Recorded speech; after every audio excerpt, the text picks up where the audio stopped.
What's going on, guys? Welcome back to another video. So we have Tahiti's transmission set up on the chopping block here, ready to come apart. I'm a little concerned about the integrity of the table. I already went and took the bell housing off just because I was having trouble getting this thing lifted.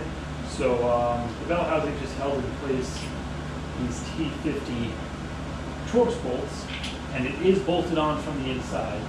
So I think we'll get started by pulling that adapter off the back. I'll take these Torx bolts, I just kind of try to get my hand out, and I think we'll flip it on its side and pull the pan.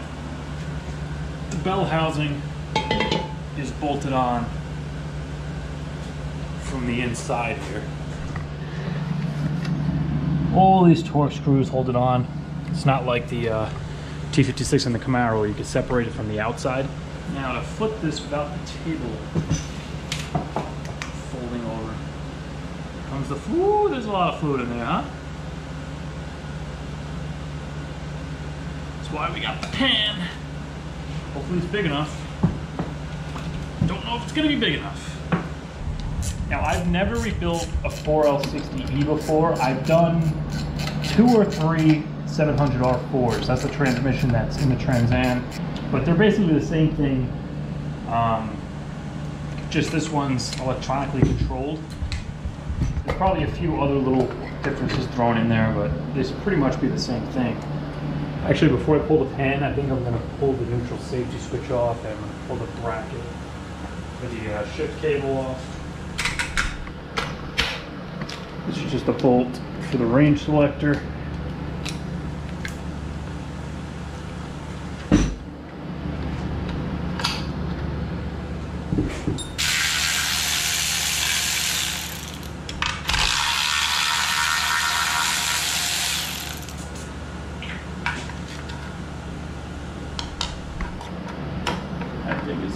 Really on there.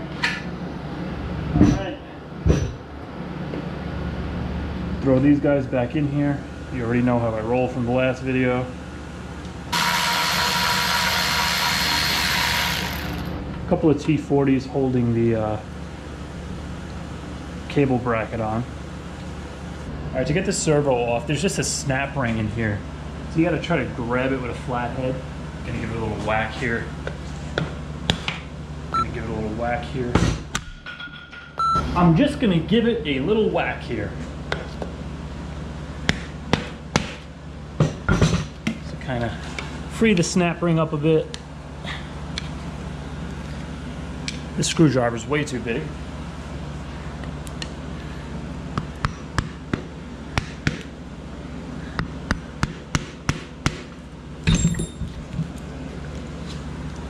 Just get behind it. There's like a little groove right there. And now to get this out, there's an O-ring in here. I want to pull it out enough now so you can gain access to the O-ring.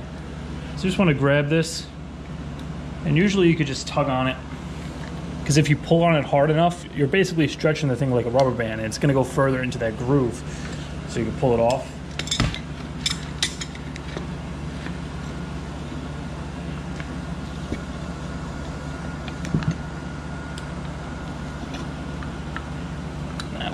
Like so.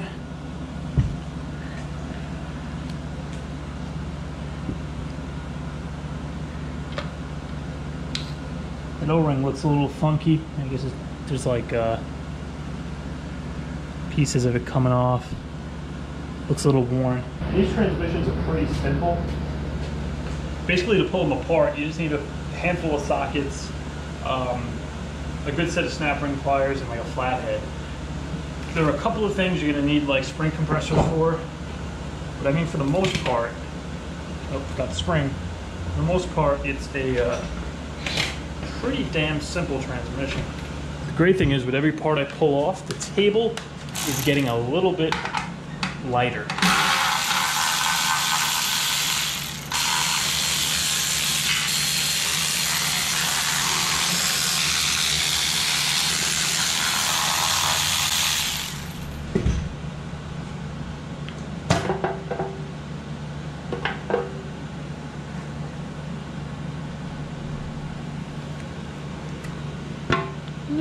Not too bad. You guys remember a few videos back, I pulled this down, cleaned the magnet, put a new filter in it. I mean, there's still some stuff. That's about 10,000 miles worth.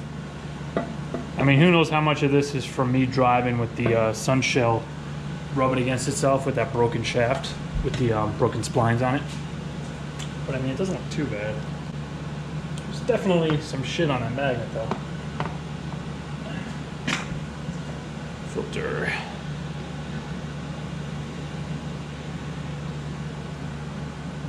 Oh yeah, there's a metallic-y goodness. You probably can't see that, but there are some flaky flakes in the filter for sure. All right, next step, I'm gonna pull the wiring harness off the solenoids and the valve body here. I don't have a replacement for this, so I gotta be very careful. I did pick up some new solenoids just because they were like $10 off of Amazon and they're AC Delcos. I did not go all out and replace everything though. I'm gonna leave the same valve body just because I'm trying to keep this not, you know, crazy expensive, not a crazy rebuild. Remember, I'm not building this for power. I'm really just building it to repair it. I drive this thing every day. It doesn't really need to hold any power. That's another one of the reasons why I didn't go to a 4L80 yet. I don't know when I'm actually going to be boosting this thing. Most of these are 10s, aside from a few over here that are 8s.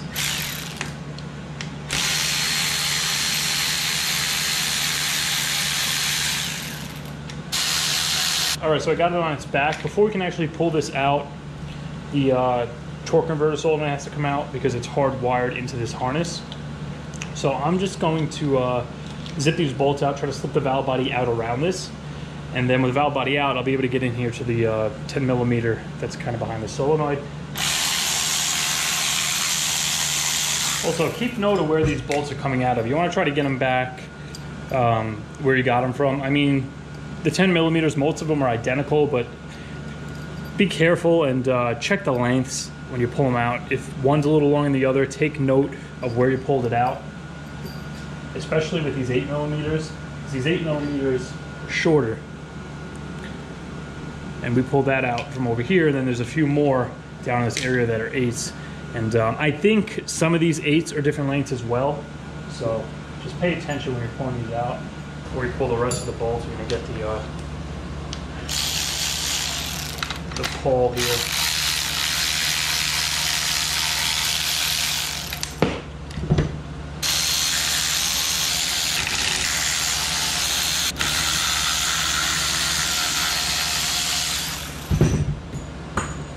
Now we just have the manual valve over here that we have to unhook before we be completely free.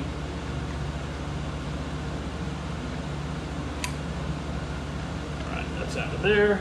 So here are all the check balls. I believe there are 7 of these, and they're just sitting on the separator plate. Easiest way, just come in with a magnet. Just pull each one off. Some of these may actually get stuck into the plate if it's worn out.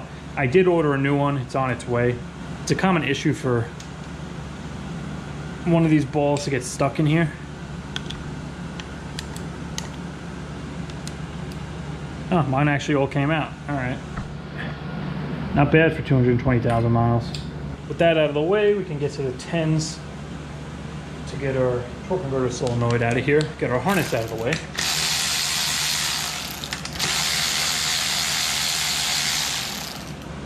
Are. Now we have to remove this accumulator here. There is a spring in here, and I think there's like a couple of pistons. Don't remember 100%, but this got to come off, and there is a little bit of tension on it. There's a spring in there. I know on the 700 R4s, these usually break the springs. Most of the time you pop this open and the spring's in there in like 2 pieces. All right. Accumulator housing is off. Now there are a couple of pistons in here as well as a spring. You can get this out. You see here as I press on this, we got fluid coming out. So you can put some compressed air in there and just kind of pop these out. I'm gonna save that for later, just gonna leave it together for now. Next, we gotta remove this little plate here. Once again, 8 millimeters.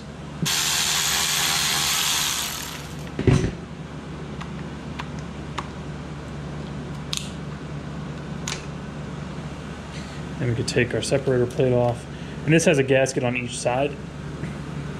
Here's our spring, and then we have another couple of pistons in here, I believe.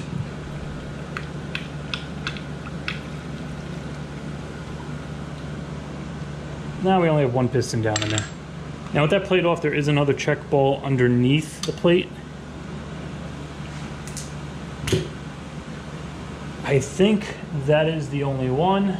Next, we're going to flip this over, kind of get some of this fluid out of here, because now as we flip this with the valve body off, everything that's left in the case basically is going to mostly pour out. And I want to get this electrical connector out of here. See if I can get this shift linkage out of here. And then I think we'll be ready to pull the pump and pull the input drum. So if we throw this all the way forward, that's going to give us enough room to get to the lower bolt down here. All right, so I moved the bracket over here for the parking pole. This is just gonna let this spring all the way back and make sure we don't snag it with the input drum when we pull it out. There we go. This has an O-ring on it, and there's just these 4 little tabs that are sticking through the outside. You can just press them down, this will pull right out. So before I flip this over, I decided I'm just gonna pull the pump off. These are all 13 millimeter bolts.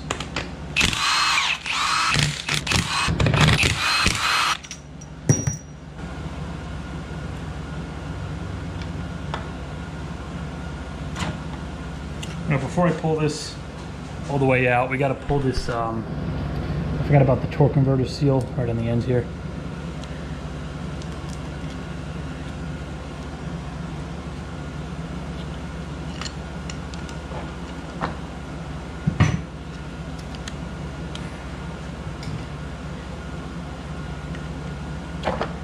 Alright, yeah, I left that torque converter seal on there and the pump didn't want to come forward. Make sure you pull that first.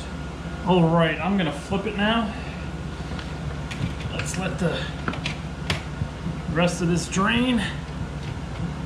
Hopefully there's enough capacity in the pan.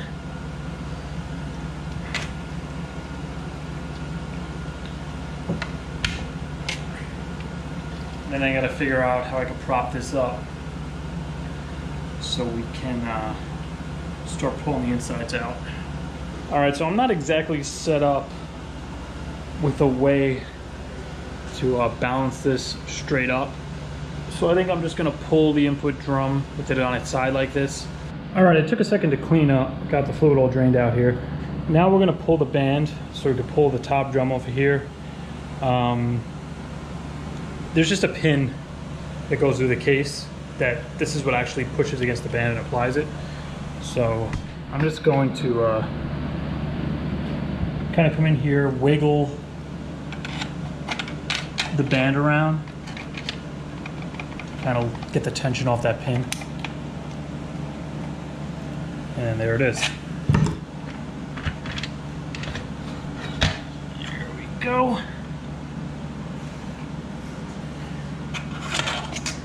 There's our band. Oh yeah, I already, well, I was right with the diagnosis. I mean, we got a little ways to go before we get to it. But here's the sunshell. When I'm putting this back together, I'm gonna have to make some kind of jig or figure out a way to prop this up, because you want this thing to be flat so you can kind of drop everything in carefully.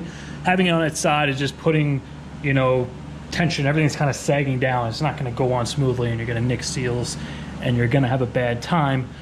But now we're gonna start getting to the snap rings. So if there's a snap ring right down here below the planetaries that I gotta take out, so we can pull that out.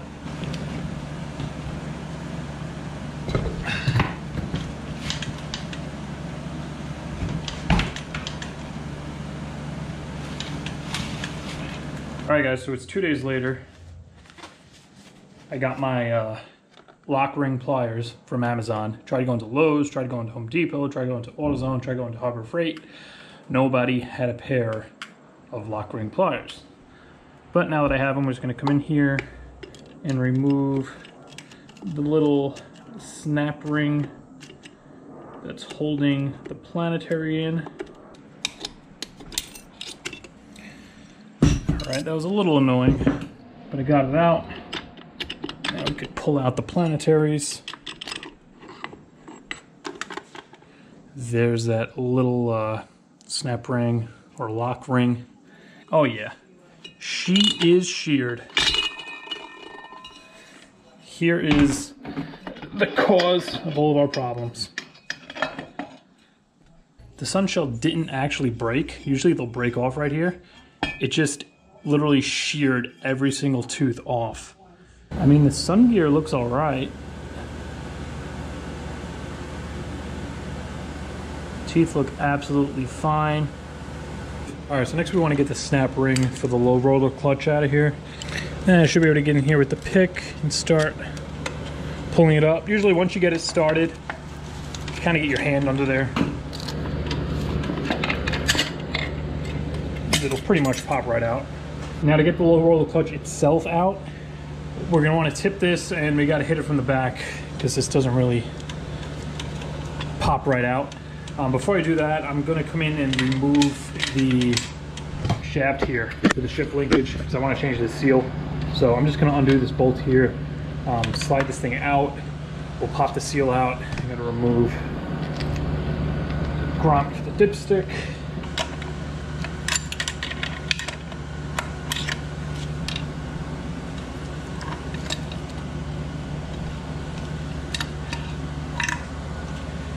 And we're out.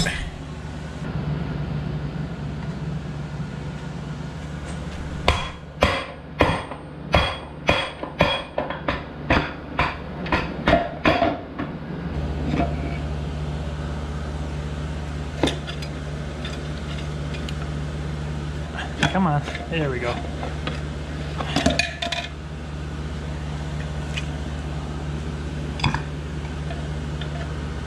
Everything really doesn't look bad. It looks like the only real problem was the completely screwed sunshell. While I'm holding this, let me just show you what I'm using to replace that. Here's the Beast sunshell I picked up. You can see we have nice teeth in there, and these are, I think, a little bit thicker, so the teeth are going to be stronger. And here's the one we pulled out. Just nothing left. Don't want to forget the anti-clunk spring. I'm going to grab the rubber mallet. Let's see if I can separate this here.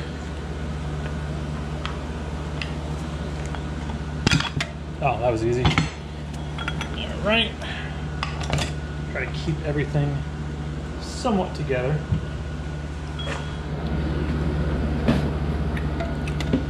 Now we got to come in with our special tool to compress this spring. Then we can remove the lower verts piston. This tool I got off of Amazon. I'm going to link it below. It was 30 bucks.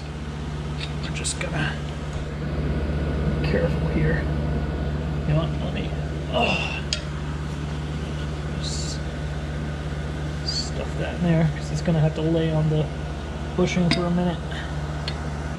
All right, so I was trying to get this on here before, but it wasn't sitting flat and it kept kind of going to the side and just like gouging against the bushing. So I took this bearing splitter that I had sitting over there. I'm just using it as a spacer so I can get the shaft perfectly centered inside the bore there and still tighten this down without it going sideways.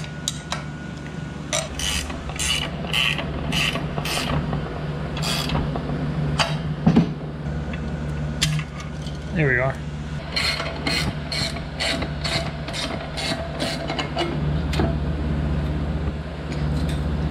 And this is exactly what it sounds like. It's just a return spring for the piston. The drums have them in there too. So the pressure, the hydraulic pressure from the fluid is going to actually apply the piston, and then this is what's going to help disengage it. I'm not gonna be able to pull this out, so we're just gonna flip it over, and there's a port on the bottom. I think it's right below one of the check balls. And we could just get in there with some compressed air where the fluid would normally flow. And we can apply air pressure. I think it's this port. And that's gonna blow into that bore behind that piston and push it forward for us. Shove this in here, because I don't want this, I don't know how much pressure is gonna be behind it. I don't wanna go flying out into the wall or something. See that come forward right down there.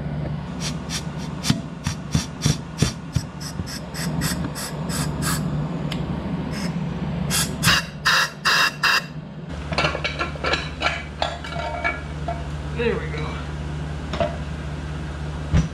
So I mean, yeah, pretty much we're at the bare bottom case now. Ready to go for cleaning. And yeah, as I mentioned, very, very simple to take apart. I mean, aside from this one special tool that I think cost me like $20 to $30 that I got from Amazon next day, just lock ring pliers and basically a couple of flatheads, a pick, and that's it. I mean, obviously aside from the usual kind of sockets and everything, but most people already have a socket set lying around. But I mean, I definitely don't see anything weird in here. There's some kind of, you know, black on the case, or I guess it's just buildup of clutch material, whatever. But there's no like chunks or metal shavings or anything like that. And considering what happened to this guy, I was really expecting to see more. But when we did pull the filter off, I did see some metallic in there, so I think that caught most of it. But I'm gonna go take this thing home, get it nice and clean. Same thing for the bell housing. The next video, I think we're gonna start cracking into the clutch packs. We'll get them all reassembled, take care of these Teflon seals, and from there, it'll just be the final reassembly.